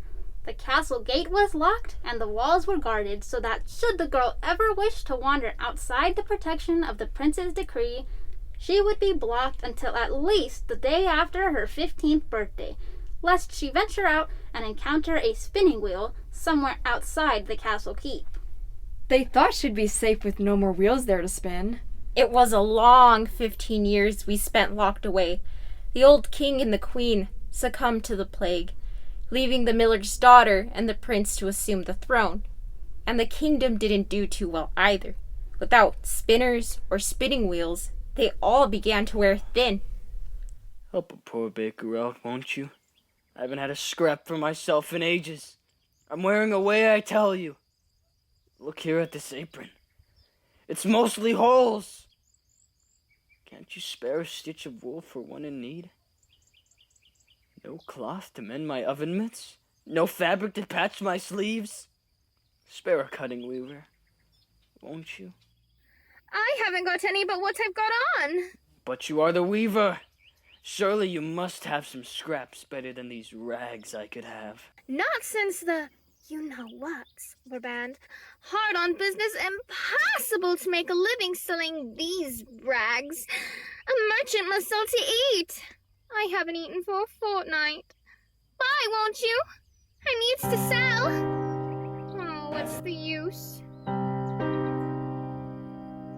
It's a wonder each day how we'll ever endure with no hope in sight. Will I always be poor? Oh, give up, Weaver. No one's buying those rags you're selling. I wouldn't even use those rags for rags.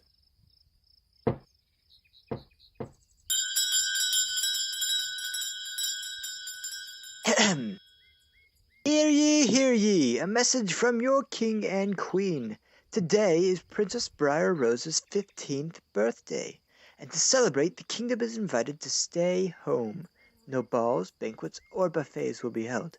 Celebrate on your own. When he was a prince, he loved throwing balls and revels, and he always dressed so stylishly. I'll bet it's that queen, the miller's daughter. I never liked her.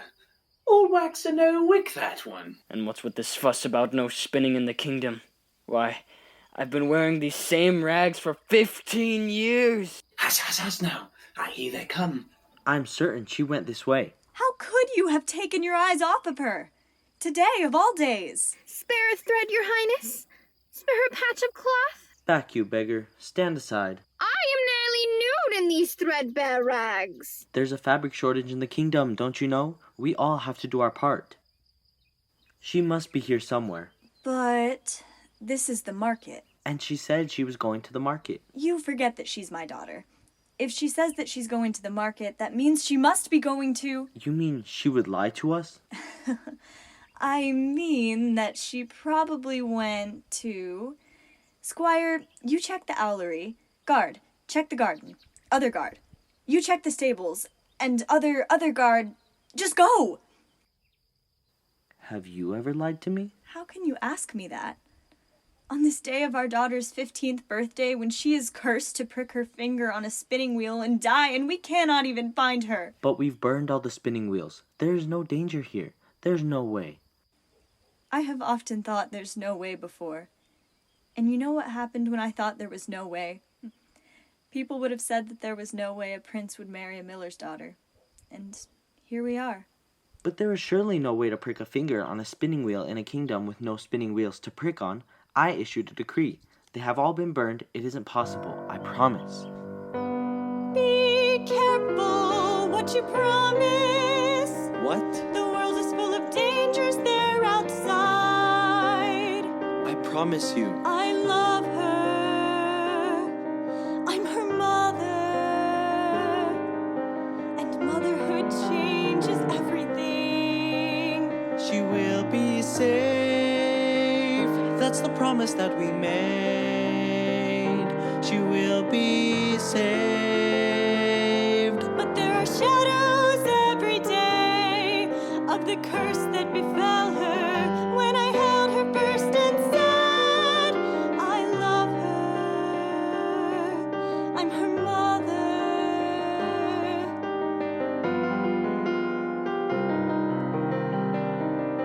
And there are promises that we can keep, like to love her and to care for her, but there are dangers you can't see. Promises are meant for us to keep. Yet I'm still haunted in my sleep by the things we cannot promise, like to keep her safe and sound when there is evil all around. I love her. I'm her father. Together we gave her everything. Don't worry about the past. The curse will break today at last, and she is protected. Spinning wheels have been collected. Taller walls have been erected. Our daughter will be safe. Let's just get through this one day. I love her and I love you. I stand by my promise. Remember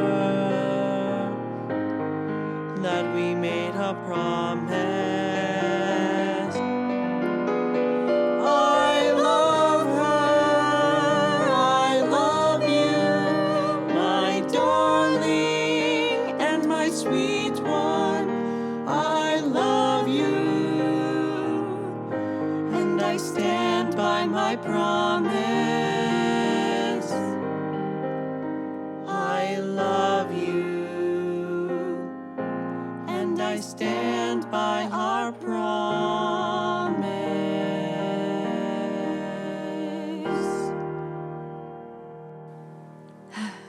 I will feel better once this day is over. We must find her. We will, I promise. Elsewhere in the royal garden, the gardener was gardening. A little up the top, you say? Take in the sides a bit. You got it, sir. Snip, snip. Much better. Happy birthday, they said. How could this be a happy day with mother and father being so terrible? 15 and they treat me like a baby. I hate it, I hate it, I hate it! First I bake, then I brew. Tomorrow I'll... Oh! It's you. Who are you? Where did you... If you were following me... Who would want to follow you? It's a lovely garden. Can't an old woman stroll through on a day such as this? Such a bad day as this, indeed. Thorn in your slipper, little one. You really don't know who I am? Let's have a proper look. You are a sad, sad girl of about 15. Exactly 15. Today, in fact. Today is your birthday. Why, of course it is. Look at you. Well, I regret that I haven't anything to give you. There is no thing that I want that they haven't already given me. Well, I see now why you were sad. What a terrible life, having everything you could ever want. What I want isn't here. What I want is the one thing they will never give me. Oh. Say no more. Something beyond these walls has enticed you. I have never seen beyond the walls. They are too tall. It's probably best that way. Terribly exciting things are out there, my dear.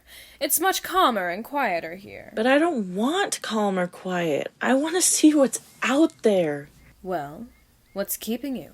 My parents. They never let me alone.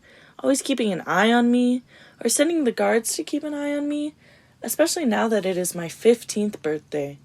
I'm practically a middle-aged woman, and they don't trust me to be alone. They must love you a lot to keep you locked away within these walls. They do. Of course they do. Even on your birthday, you sit here alone in a garden. It's lovely, sure, and, well, safe. The kind of place where a girl need only to worry about pricking your finger on the thorn of a rose, I suppose. Your mother never told you about the truth of what's out there waiting for you, did she? The truth about the danger you face? The truth? The truth. The truth is just a lie your parents tell you. They say they only want you to be safe. A royal girl is not supposed to wander beyond the walls of her gilded royal cage. The truth is that I've wandered all my life. What lies beyond horizons out of sight? Did you know that sailors float across the sea and peasant children climb among the trees? But all my life they've kept me here inside, afraid perhaps of what out there I'd find.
Father said that this is a very special birthday, and that because of its speciality, she and the guards would be with me every second of the day.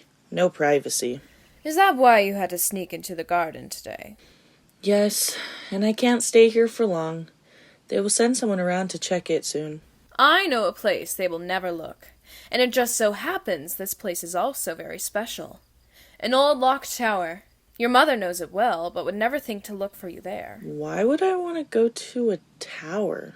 It just so happens that this tower is very tall, and it has a window that looks out far beyond the walls. And who knows? There may even be a rope to climb down that would let you out of the castle keep if you so desired. Oh no! Caw, coo, coo. I don't know. Well, it's the only way out of the castle that I know isn't guarded. Do with that information what you wish. Consider it my birthday present to you, Briar Rose. I don't know. Wait, you do know my name, but I don't know yours. If I told you, you'd probably forget it. Happy birthday, child. Cowards hide among the bushes, my friend. What? Go for noises, go for noises. Oh, please. Yes, well, I was... Trimming the bushes? Yes, in fact. And eavesdropping! The princess has been hiding here all morning, and it is my duty to tell the king and queen that she was here, and that you told her to go to the Forbidden Tower. You hate the child that much? No, of course not. I've grown roses for her to wear every day. And yet you would deprive her of what she wants most? Let the girl climb the tower and look out across the horizon. What can it hurt? I don't like the sound of this. Then tell the king, and destroy her only birthday wish. But... Pity. Goodbye. It's just a tower. What could be the harm? Excuse me, so sorry, all my fault. I don't know anything about a secret Forbidden Tower. What? What? Hmm? What did you just say? I said, No, the bit about the secret Forbidden Tower. You said that. I did? Why would I? Hold on, stop. I am the one who plays the word games around here. See? That settles it. Settles what? Who said it? About the secret tower? See, you've said it again. You're the one talking about a Briar Rose hiding in the secret Forbidden Tower. Not me. Not me. Briar Rose? What? I'm as shocked as you. Well, that is news. I must go tell the king. Oh, you can't. It's a secret. What? You cannot tell. But I have a very big mouth. I've never kept anything to myself. How does one do that? It's simple. You just say nothing about it. Well, I can try. Good. Just when you see the king and queen, say nothing. Got it. Have either of you seen the princess? She is headed to the old forbidden secret tower. What? What this fool means to say is... I must tell the queen then. Out of my way. Why did you tell him everything? You are an idiot. No, I am a fool. Big difference. Don't you respect the princess? Well, I do, but... The poor thing has been locked in this castle for her entire life. Well, I grew up outside the castle. Believe me, it's hardly anything to see. Mostly hills and brush. When a person is locked in a place, no matter how beautiful, as each year goes by, they become blind to the beauty. I stand in a garden. That is all I have known. As a child, the flowers and vines were stunning. But they are glorious today. She knows there's more outside. Well, then we will help keep her secret. How do we do that? We can start by catching that squire and making sure word of the princess climbing the Forbidden Tower does not make it to the king or queen. Jester, have you seen Briar Rose? No. We've checked everywhere. She isn't a stalking. She couldn't have just gone missing. She lied to us, which means she had a reason to. She must be planning something, but I can't imagine what. And on today of all days.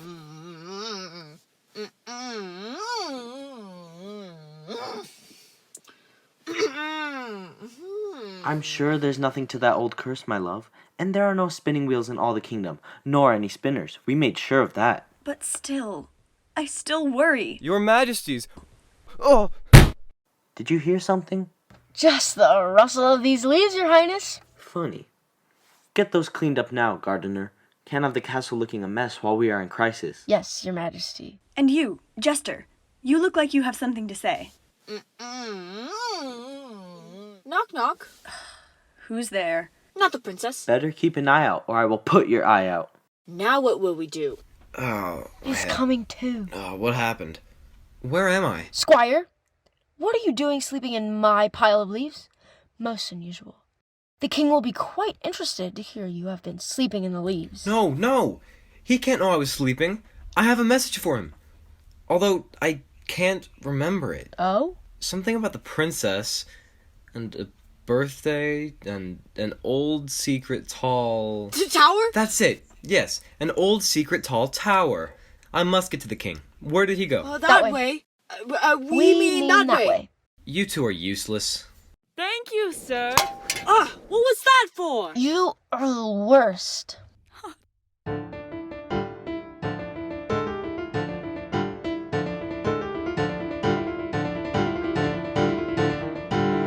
There it is! I've never noticed this tower before. The old woman was right. And what's this? A rope? She climbed the rope made of old twisted wool. The same wool her mother failed to spin into gold all those years ago. Once inside, Princess Briar Rose stood among 15 years worth of undisturbed dust. It smells so musty and old inside. I didn't know you were there. Oh, but look at the view. It's perfect. It's just a bunch of hills and some brush.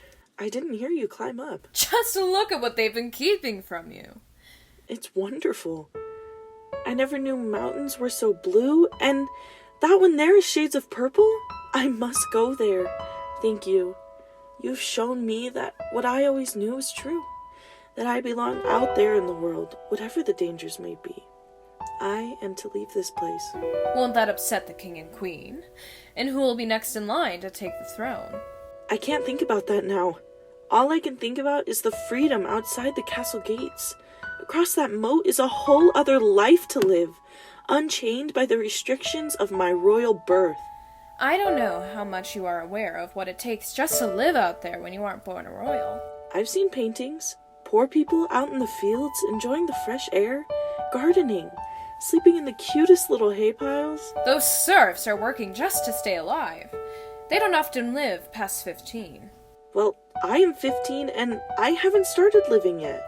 But there are dragons and witches and plagues. Oh my, you sound like my mother. I am not afraid.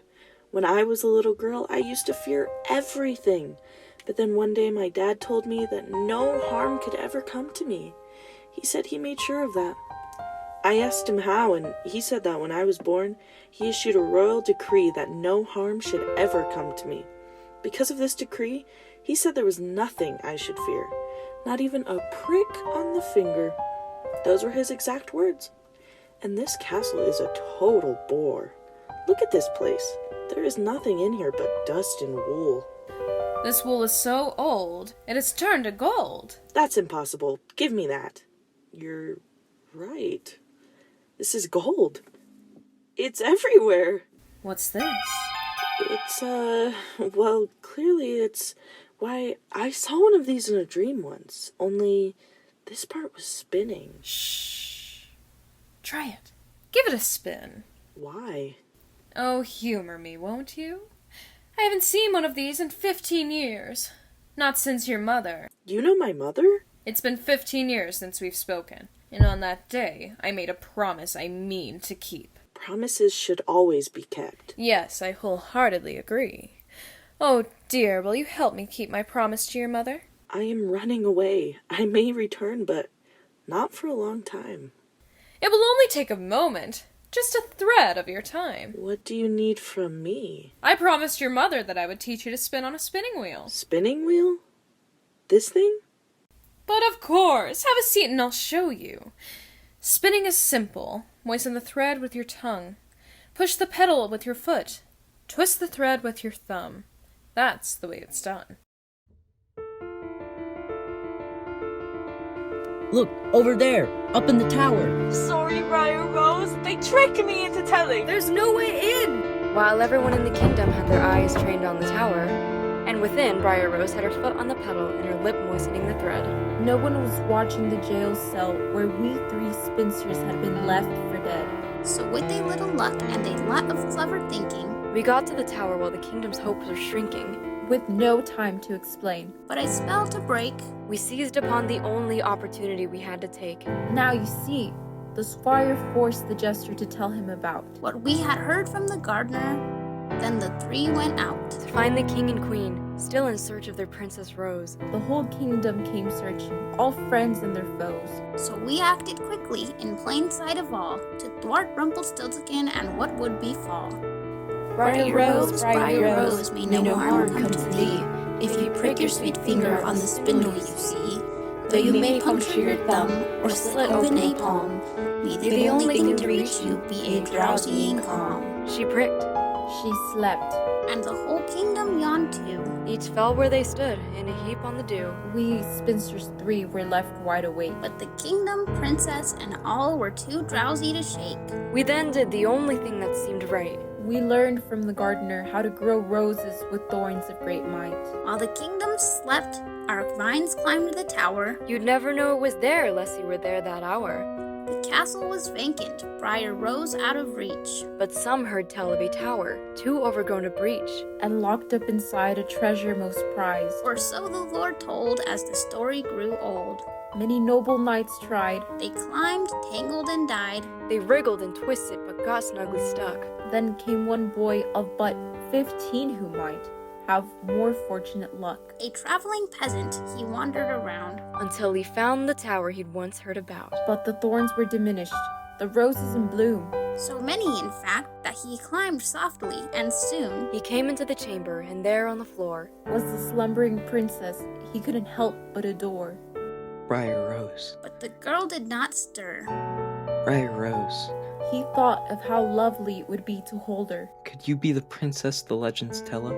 The one left in slumber, awaiting true love? But she could not hear him, as she slept in the curse. He took her hand softly, and whispered one verse. Briar Rose, oh Briar Rose, while you lay here and sleep, there is one holding your hand, offering his poor heart to keep.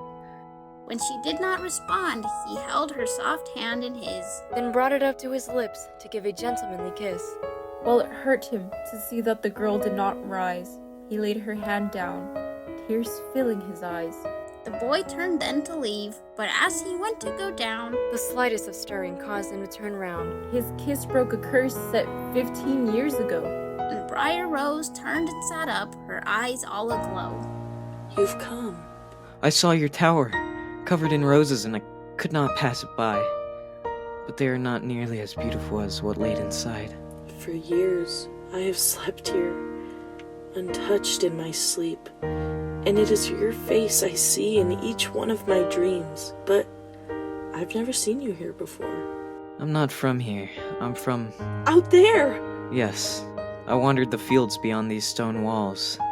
How I long to wander them, the fields, hills, and all. Take me with you? But you are a princess. Would you leave all this to wander with a poor common boy? My father told me once that it was a peasant who showed him true joy.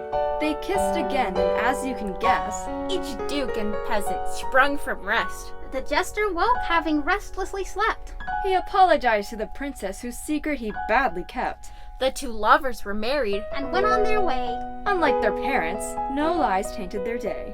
Briar Rose and the boy traveled far and then wide, but always returned home, telling stories with pride. A tale spun with gusto and heard with delight. They owe it to spinners and weavers outright. They owe them their thanks and willful submission, their homage and their grateful, sincere recognition. And you all do as well, as you all are dressed well. So give to the spinners and weavers and stitchers your heartfelt, well-told gratitude. With no spinners or weavers, nor tailors nor seamsters, you would all be here in the nude. And as for that Rumple, what's her name? She moved away and was never seen again. But to be safe, we ask one favor of you.